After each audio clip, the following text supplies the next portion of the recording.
Assalamu alaikum. Good day, dear students.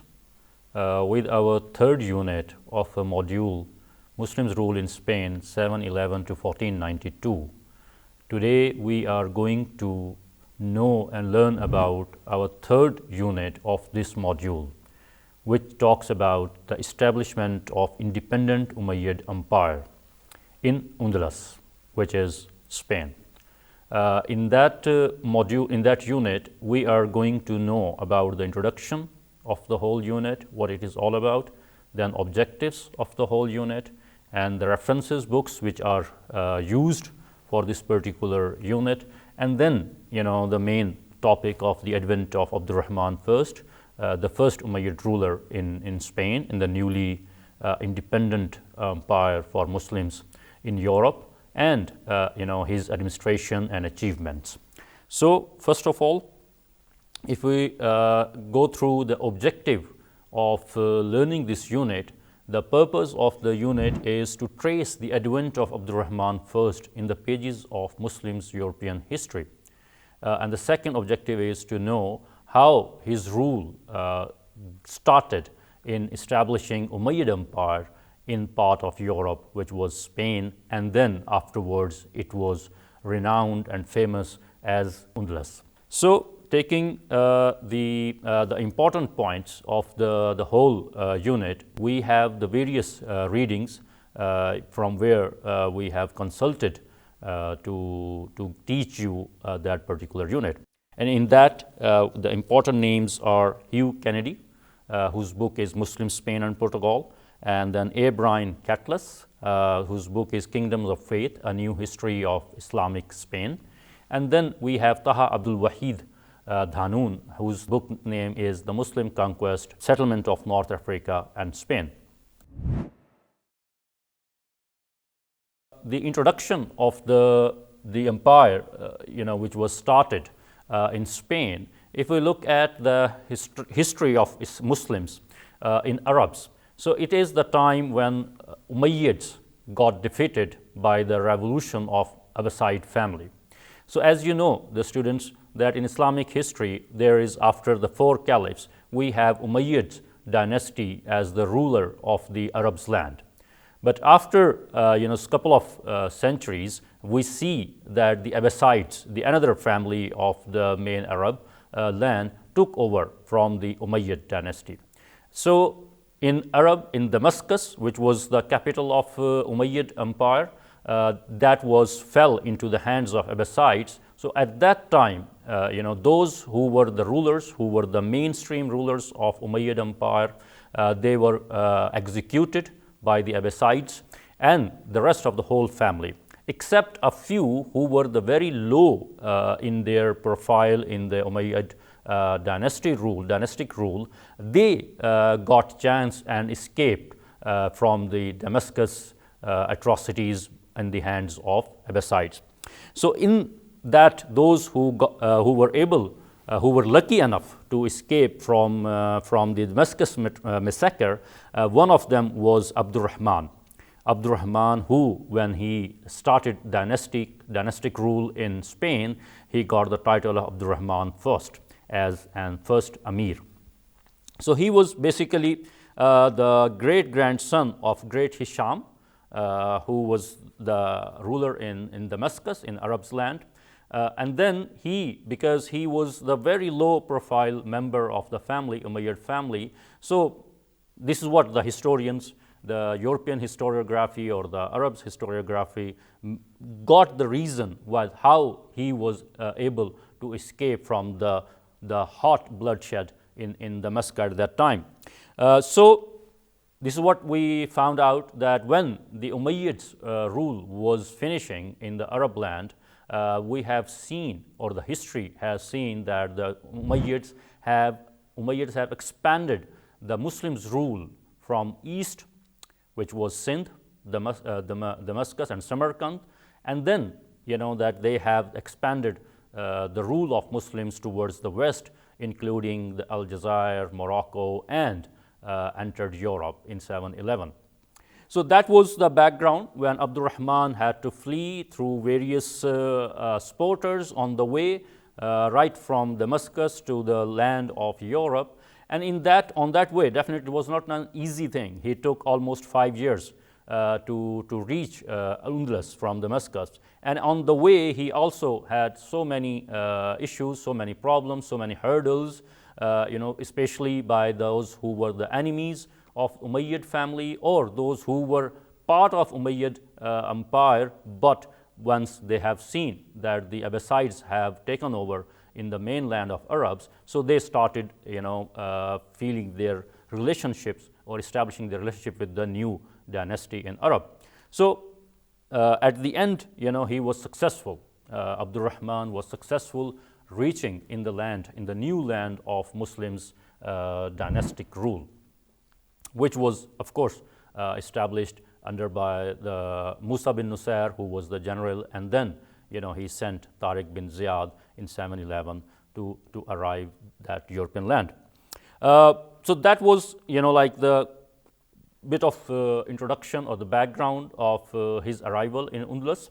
And then at the end, if we look at that, how he managed and then arrived there. So he in Spain there was already Muslims who were ruling, and they were not very happy that the Umayyad ruler or member of Umayyad family is coming to Spain, and definitely they knew that once he arrived, so he gonna take over from them.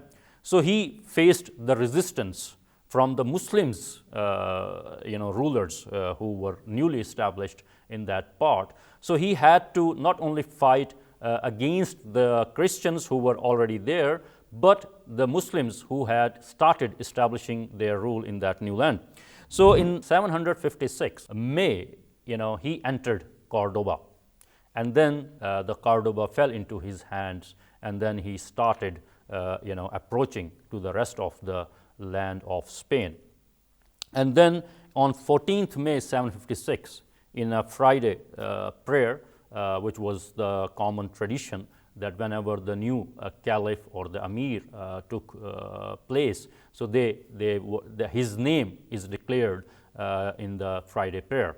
So on 14th May 756, in the Friday prayer, his name was proclaimed as the Amir of Andalus, and that is how he started his rule in that new land.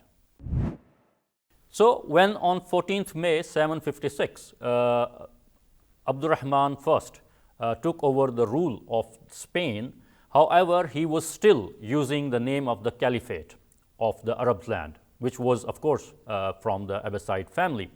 But once we see that one of the family members, when he arrived to Andalus, then the next year in 757, they have ended using the name of Caliph, Muslims Caliph from Arab land, which was mainly through the Friday prayers. So that was, and if we say that the Muslims were in Spain, however, the Umayyad, when they started their rule in that new land, but still for a year, they were using the name of the Caliph of Arab's land, which was from the Abbasid family. And that was not only because that they wanted to have his name, but of course, once there is a transition phase, so everyone who was there and the Muslims who were there, of course, for their allegiance is basically, or alliances basically is with the Caliph. So, however, he took 1 year to get rid of that Abbasid name, and from 757 onwards, Muslims in Spain were only under the Umayyad rule, and they were established their own imarat.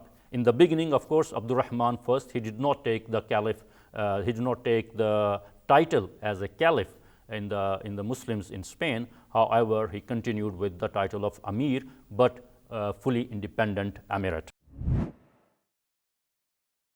And for that, of course, once the new ruler came in, wherever in the history of pages we look at that, he has to consolidate his rule after defeating so many of his newly or old enemies or rivals, and that what he had to go through as well. So if we look at his the major wars or fights, after being the Amir of Al-Andalus, we have seen that he defeated Yusuf al-Fihri and al-Sumail, They were the previous rulers who were there before the advent of Abdurrahman I. And at the same time, there was an Abbasid spy whose name was Abu Ja'far al-Mansur. So he also started a rebellion against the rule of Abdurrahman I. So, but he defeated him very well, and after his defeat, there were no interference from the Abbasid Caliphate of the mainland to the Muslims' land in Spain. However, if we talk about, this is what the whole background and his consolidation mechanism. There were a couple of other small and little fights, or in the various regions around the Andalus, Cordoba. However, they were not very much significant, because it was already Muslims ruler who were there in that new land. If you look at the achievements of Abdurrahman I as the first Amir, Umayyad Amir in that land, so of course, because he belonged to the Umayyad family, and the Umayyad family who had ruled more than 2 centuries in the mainland, in Damascus, and then in Damascus, which was under the rule of Umayyad, very much flourishing literature, architecture, infrastructure. They worked on that. So he had that blood, and that is why he started establishing the face or the feelings of the Damascus atmosphere in the new land of Cordoba as well. So he worked on his administration, of course, in the beginning, and then the culture and infrastructure at the same time. And if we look at the administration side, so he formed a council of state, which was the reorganization of the whole judiciary under the senior Qazi. So the Chief Justice of that time was titled as the senior Qazi, and then there was also provinces, establishment of administrative units in his land, which was at that time 6 provinces, and that provinces were controlled by the military heads of that provinces. So they were also the journals, not only the administrative heads. So that was the basic infrastructure, administrative infrastructure he established in his new land. And at the same time, if we look at the infrastructure and his culture, so he's very famous, which is still over there, the construction of the spectacular mosque in Cordoba. Which being Pakistani and having like Allama Iqbal, whose poem is in that is on that mosque as well. So we have some connection already. We know about that mosque, Kartaba ki Masjid in Urdu, if we remember well his poem. So then he established schools, which was also a kind of a new phenomena in the history of Europe, because as if you remember well, we have talked about that the situation and condition of Muslims, situation and condition of Spain before the advent of Muslims, so that was the medieval time and dark ages. So construction of schools and hospitals, that was the new administrative and infrastructural things for the betterment of the citizens of Spain. And most notable thing of his rule was the clemency towards the Christian population of Spain. So he was so kind to them as well. That is how he started, running in the hearts of the citizens of Andalus. And then, like the Caliph of Damascus, in Friday prayers was started. The coin was after his name. However, in the Friday prayers, he was called as the Amir of Muslims instead of the Caliph. And then we saw that the different, and his rule was, like if we talk about his rule, so he had 33 years of time to rule in that era, from 756 to 789. At the same time, that was his major achievements administratively and other cultural infrastructure during his 33 years of rule, and he gave a very strong footing for the rulers to come. Dear students, this is what we have today for the Unit 3. This is what from our side, and good luck. Thank you so much.